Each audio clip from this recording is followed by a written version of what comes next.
Stand by. Well, I don't know. Welcome back. Sorry, you caught us having our backroom conversations. Okay, so let me bring this to you, Tawa, and you can weigh in as well. In the last administration, we heard them say things like the war against insurgency is being sabotaged even from within. So my question is that the situation now? It absolutely still is the same situation. You know, the other day we had So hold on. Okay. Is that the same situation with the herdsmen farmers issue as well? So the entire security apparatus in the country is being compromised from within? It is. There are people who are driving these things, no doubt. We had a security conference the other day, and someone stood up and asked, so what should we do to end this war, or how do we just tackle this thing? And there were really, because I've thought about the same question a million times, and you realize, especially from an intelligence point of view, you should have two focuses at this point where we are. Number one, you need to follow the money. And number two, you need to find the people and target the people. So in order for you to do that, you need a strong leader who will say, I don't care, and just do what needs to be done. It will be tough. It's a tough decision. It's not a friendly decision, especially because when you tie in politics, you realize that probably these same people who are behind it were responsible for putting you where you are.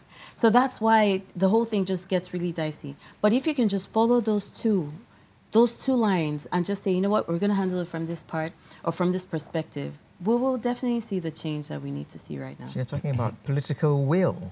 Sure. You agree with her? Yes, yeah. I'm in agreement with her. I agree with her. And I believe that we as a people, as a nation, that we need to put our differences aside. As long as we continue to play politics with this situation, this will continue to linger forever, and it will remain with us. Like I've been saying in the past, I've not seen a nation in this world that have been able to come out clean of situations like this. The only one that we can say close to it is the British, in case of the IRA, and they actually had to sit down and agree to certain terms, because religion was not part of the issue. Now we have religion dogma attached to this, and that is very, very difficult to manage. In situations where the previous government sees this current government as not supporting them when they were in power, and the party in opposition now definitely will want to hit back on the current government. And you see people that are still sympathetic to the past government because they felt that the current government, when they were in opposition, frustrated the efforts of the sitting government. And as long as we continue to have all this political war, playing in and out every time. We don't have any other country. I can't live anywhere else. Nigeria is my country, and that's what I preach to my children. You can't go anywhere else because you'll be treated as a second-class citizen. This is where you can sit and say my own and speak and aspire to become a president. I see myself becoming a president one day, but not a president that will sit on a country that is divided, that are shooting themselves. The amount of weapon here in this country is more than times 100 of what is in Central African Republic that tore that country apart. So if we can't manage this situation in this country carefully, I fear I've seen the United Nations analysis as regarding the numbers of amounts of illegal weapons in Central African Republic. And I fear looking at the amounts in Nigeria. So if we find ourselves drifting to the level of that, you can imagine a country that does not have a military, that is the UN that is now providing, the French forces that is providing military services in Central African Republic. You're just helping them to now, and this is what war, result of war. So we cannot afford to drift to that extent.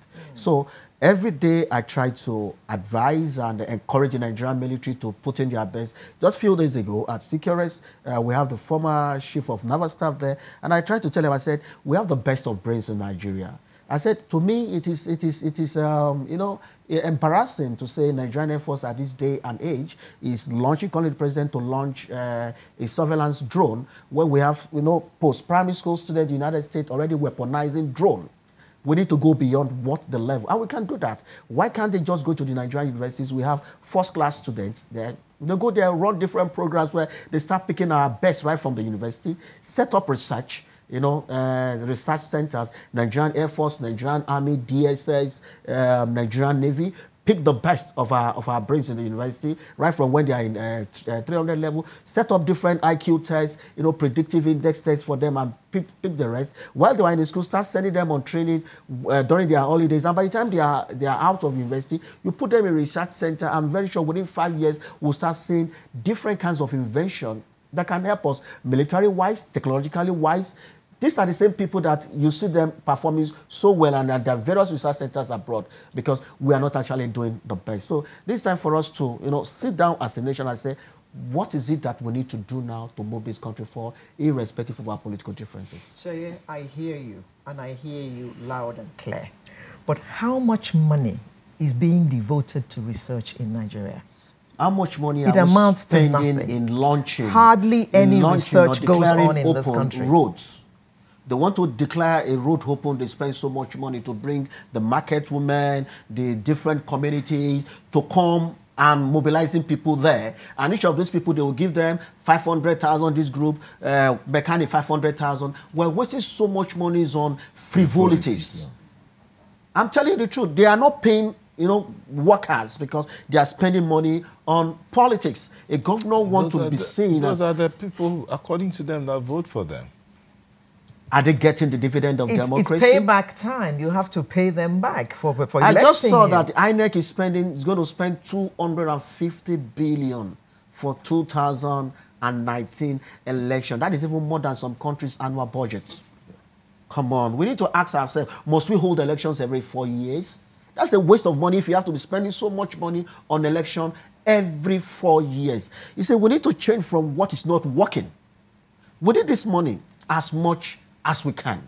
So it's going to be a single term of 6 years. Let's try and, look at every corporate organizations now. What they're trying to do now is they're trying to save costs. They try to remove areas that they know that, where they are using 6 people to do some work, and they say, this same work can be done by 3 people. They try to say, you know what, we are outsourcing this particular function, and they're not transferring the risk to another organization to say, okay, let me just manage a lean workforce and we'll get a better output, because they have already been given target, they have the resources to work. Why can't we? We have a lot of beautiful, wonderful brains in government, but they should be allowed to bring in their expertise, devoid of political pressure, and say, if we don't do it this way, I have constituencies that are going to ask me questions. Alistair, do you think an amnesty program for the insurgency should come on the plate? Because there are those who are thinking about that. That might be another avenue to exploit. As a Nigerian that wants the betterment of this country, no sacrifice is too small to save the lives and the territorial integrity of this country. Insurgency war is not a war that can end in one day. I mean, he said it. The only successful one was the IRA. It's still not successful fully. The bombs are down. But in Northern Ireland, we know what is happening. Afghanistan has been boiling since 2002. After 2002, yeah, after the 9/11. Recently, there was a terrible invasion of Kabul, and a 5-star hotel was almost brought down. Iraq just managed to be coming out of something, but they're not really out of it. Syria, we see it. So insurgency war is not a war, it's not a bean cake. And that is why I will keep being grateful to this government. I mean, the austerity with which the president took on the war when he came in. In fact, that was his main campaign program, and he lived up to it. At least we were able to degrade, and that's what they call the use word technical. They were able to degrade the insurgents to the level where we are, whereby Christmas Day bombings are almost... Sure? Was that the word that was it? No, they said technical defeat. Or decimate. Decimate. They're all the same. At least as far as we are concerned. Let me check my... I'm trying to check go ahead while I continue with my talk. Okay, I want to check my dictionary, the meaning of the word decimate. Yes. Yes, the inability of holding territories as it was before, the inability of coming to Abuja. I'm not saying they've done anything substantially to have downgraded the threat. The threat are still very much. But that even that El Kanemi can play in Kaduna, in Medugri, and football and clubs